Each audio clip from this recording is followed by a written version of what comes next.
Assalomu alaykum aziz do'stlar, hurmatli vatandoshlar. Bugun 24 noyabr, O'zbekiston Turkmaniston chegara bozorindamiz. Odam bugun dim ko'p, tirbandliklar dim ko'p bo'lib turibdi. Shuning uchun bir 3-4 kun duraverasizlar o'rtoqlar.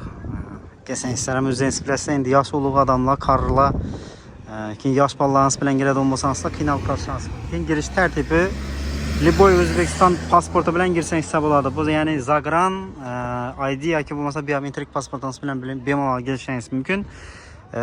Undan tashqari, demak, bolalaringiz, farzandlaringiz bilan keladigan bo'lsangizlar, metrikasini olib kelishlaringizni tavsiya qilamiz. Odam dim ko'p, mashinalar ham ko'rib turibsizlar. Uchirt bo'lyapti, girish, chiqish Turkmaniston tarafga вообще. Shuning uchun yosh kattalar qiynalib qolmanglar.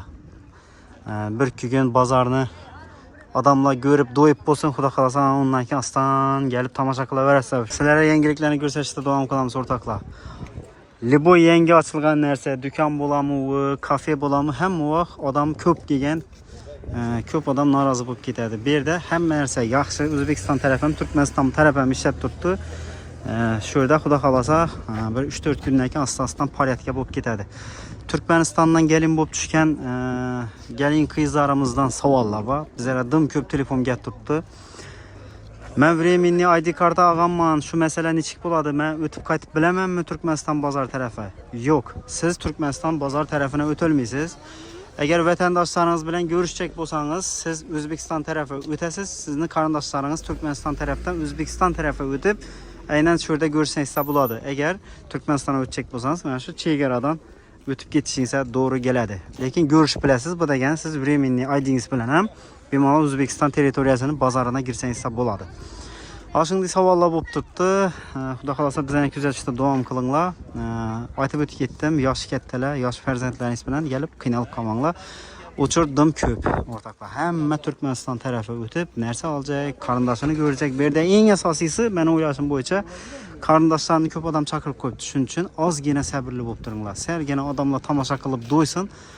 Undan keyin astan telefonlashib, qarindoshlaringiz bilan Turkmaniston tarafida o'tirib ovqatlanib, xolasangiz O'zbekiston tarafda kafe, restoranlarda ovqatlanib, bemalol ko'rishib olsangizlar bo'ladi. Salomat bo'linglar do'stlar. Birdan like bosib qo'yasizlar. Ne, savdo ketib yotibdi. Bozor sho'r bo'ladi.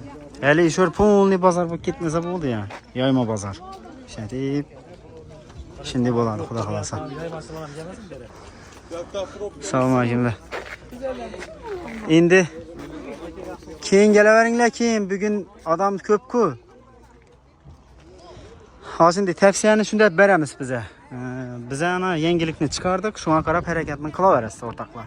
Lekin odam ko'p. Hali bu kemaygani bu Aryanda Turkmaniston tarafdan odam ko'p. Kimdir qarindoshini ko'radi, kimdir do'g'anni ko'radi, kimdir onasini, kimdir singlisini, kimdir do'stini. Shunday gaplar. Shu butchamiz boradi, sotiladigan, ishlanganlari 5 oy bo'lib boshladi. Konditsionerlar hamma narsasi toza qo'yilgan hali. Ishlab turgan butcha. Xohlagan bizneslaringizda tayyor biznes ishlataman desangizlar, Gamburg, Samburg, fast foodlarni sotaman desangizlar ham hamma narsa o'ng'ayli. Do'koncha tamiz desangizlar ham uni bahosini $3000 turibmiz, kelishtirib beramiz ustida desangizlar. Chiroyli narxlarda qilib kelaverasizlar. Shu ko'rib turgan butchalar sotiladi. Racenter Balinsani yanımda turibdi, tayyor biznes. Nav bo'lsa ishlataman desangizlar, mo'ja to'g'ri keladi, ko'chib olib borib qo'yib ishlataverasizlar, tayyor. Mana bahosini $3000 turibmiz, kelishtirib beramiz. Manzil rayon balisi yanında turibdi. Balolar hamma narsasi tayyor. To'g'ri yurib, mashina pritsepini taqib haydab ketaverasizlar. Yasangizda savdolashib kelishtirib beramiz. Telefon nomerlarimiz murojaat uchun 93 743 30 00.